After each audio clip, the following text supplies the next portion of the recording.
Good morning. So I've got kind of an interesting little experiment I want to do here. I've got this vintage camera from the 90s from my childhood. I think I got this when I was like 7 or 8, and I found it again a couple of years ago when I was cleaning out some storage bins of stuff I had. But about a week ago, I found this really cool old camera at an estate sale. This is a Polaroid 250 land camera, and from what I could find online, it was produced from 1967 to 69, I believe. I got this at an estate sale, like I said, for 10 bucks. And you can see it pops out, it actually pushes back flat, and then you can put this cover over it. But anyway, I was trying to find out if you could still get film for this, but they don't manufacture it anymore, so the only real option would be to pay a ton of money for a small pack of really old decades expired film that probably wouldn't work, so it's just really not worth it to me. But that did get me thinking, well, I have this camera that's been sitting on this shelf too, and so this made me think, can I still get film for this camera? And you totally can. This takes 110 film. So I put some fresh batteries in here, and it turns on. I don't know if the mic picked up that little sound it makes when it turns on, but after a few seconds the light will come on when it's ready. There it goes. So anyway, I was like, well, this turns on. It seems functional. I'm gonna try it. So I ordered 2 packs of film from B&H, and I've got 1 color and 1 black and white. So I thought I would take this out and see if I can take some better photos than the ones I took when I was a little kid, which tended to be like a blurry close-up of my cat's face or a picture of my bedroom door.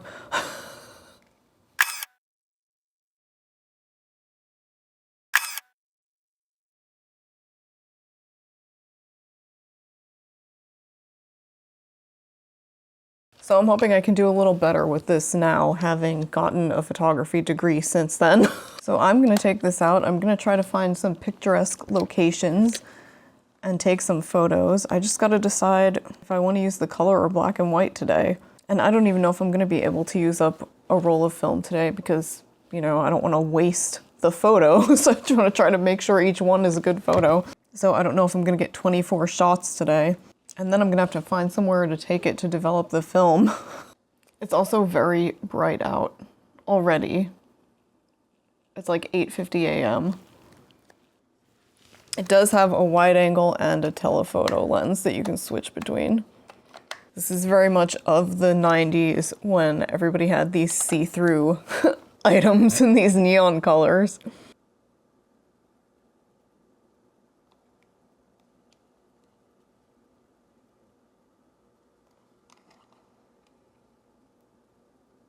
All right, I think I'm gonna go with the color film first. This is Lomography Tiger Color Negative Film. ISO 200.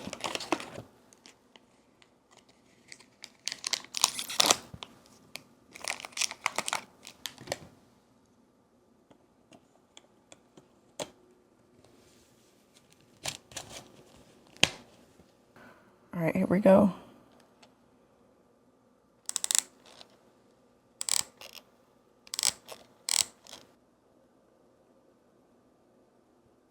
Alright, I've grabbed a purse that I can fit all of this embarrassing shit in, and I'm ready to go.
Okay, I've got, I think, 3 shots left on that roll of film from yesterday, and I'm here at a little scenic waterfront location. I'm gonna use up the rest of those shots.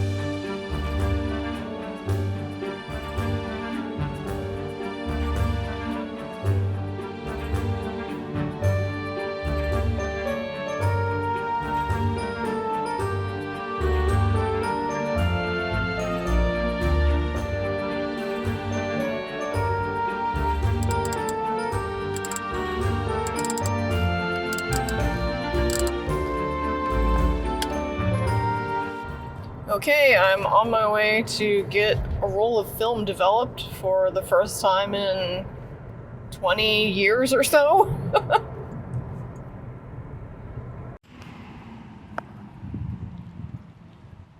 Okay, it's gonna take 3 to 5 days, so I'll be back then.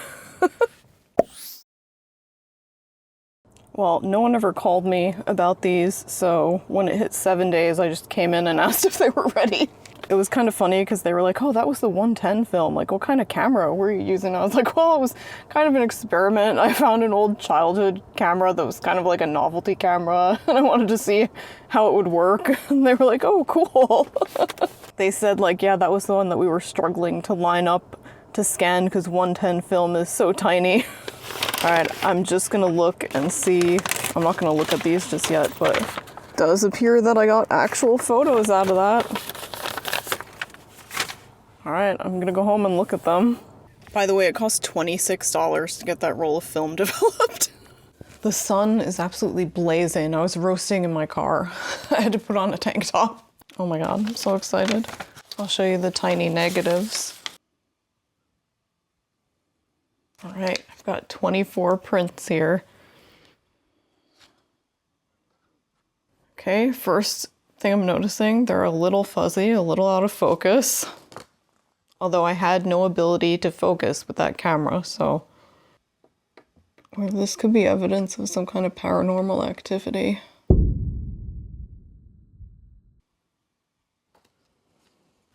More paranormal activity. And these are from the same location. Could it be haunted?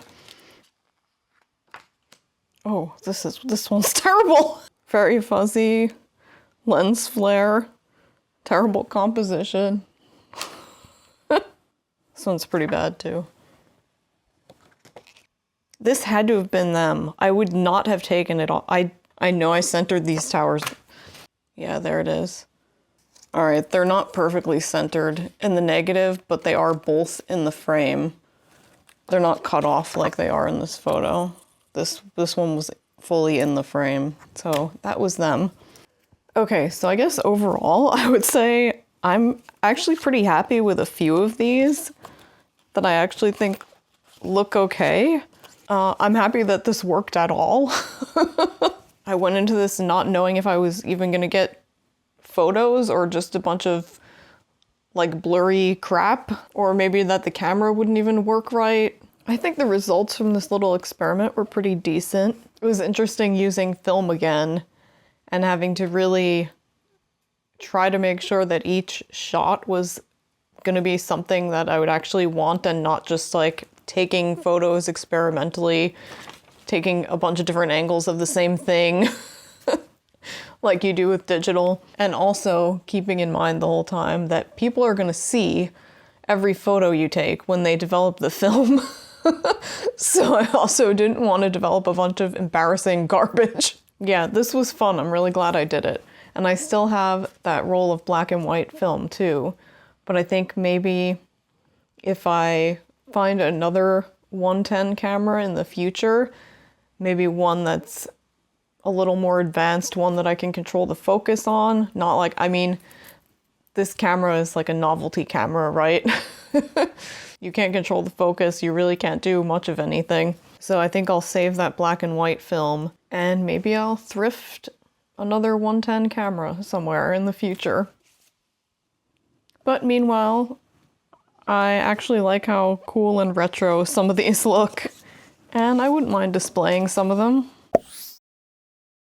Okay, so I just finished scanning all my prints into my computer so that I can put them in this video, and the more I look at these, the more pissed off I'm getting at the crappy job they did on these. I scanned one of the negatives so that I could show the photos I took versus the prints I got back. Not only was this one backwards and it has text in it, so I don't know how you could look at it and not know that you'd printed it backwards, but a bunch of it was cut off, and I was really excited about this one. I made sure I got the whole sign in there when I composed the shot and lined everything up. This one was also printed backwards, and obviously I was able to horizontally flip both of the images after I scanned them into my computer, so I can at least show them facing in the direction they're supposed to be. I'm so annoyed by this. I've used a negative scanner before in college. I scanned a ton of antique, delicate negatives that were taken by my grandfather during World War II. Okay, so you cannot tell me that it was harder than that to develop this fucking film. And at the very least, have things facing in the right direction and not cut off half the photo. And maybe their scanner is harder to use than that one was. But then, like, what are you doing? I went to a camera store. They sell film and they sell film cameras and they develop film, okay? It's not like I took it to CVS and expected them to do a good job. If your scanner isn't as good as the one I used in college like 15 years ago, I mean, come on, what are you doing? Anyway, I have the negatives and that's what matters. I think I'm going to be buying a film scanner in the near future. So if I do this again, I will scan the negatives myself and I will redo these so that I can actually see the photos that I took.